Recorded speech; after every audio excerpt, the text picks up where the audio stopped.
I have been asked probably a million times, how do rabbis bless food to make it kosher? And I had to answer a million times that the laws of kosher have nothing to do with any blessings. The laws of kosher are purely physical. When hot, non kosher food comes in contact with a surface, molecules are exchanged, and this surface become not kosher. If then in turn some food ends up on this surface, then the molecules from this surface also pass into the food, and then the food becomes not kosher as well. The laws of kosher are written in the 5 books of Moses, which is almost 3,500 years old. During all these centuries, they seem to be irrational to people until thermal conductivity was discovered by science, which was a little over 100 years ago.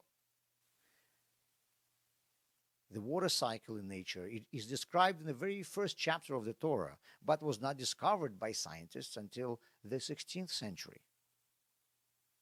In Judaism, we always believed that everything was created by God, and He does not create anything without a specific reason. Every bug has a precise role in nature.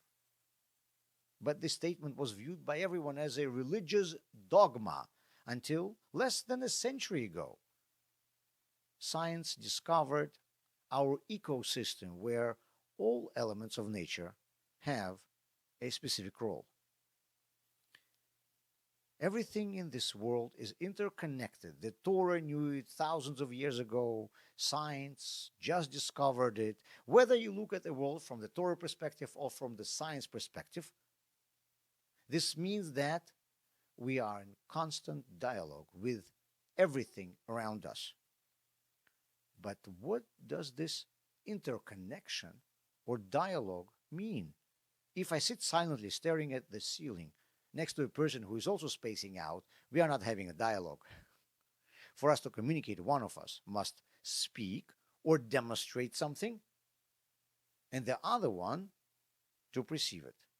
In communication, one must share, and the other one must get it. In a dialogue, there are only two positions, a giver and a recipient. Any relationship consists of only two roles, the influencer and the one who is being influenced.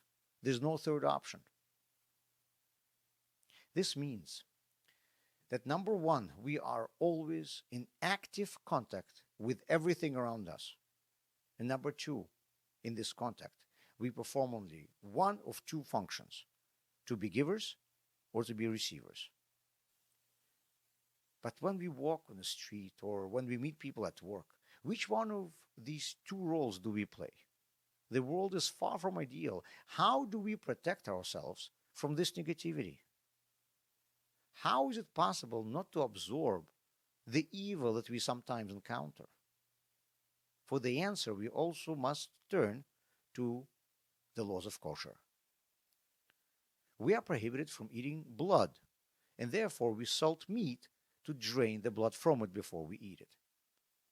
Talmud asks, a piece of meat is immersed in salt, which is absorbing its blood, but maybe this blood, which is already absorbed by the salt, is going to start getting back into the meat if it's just sitting there. The sages answer, while the meat is discharging, it will not absorb. It is only a one-way street. This means that if someone is in process of influencing others, he will never be influenced.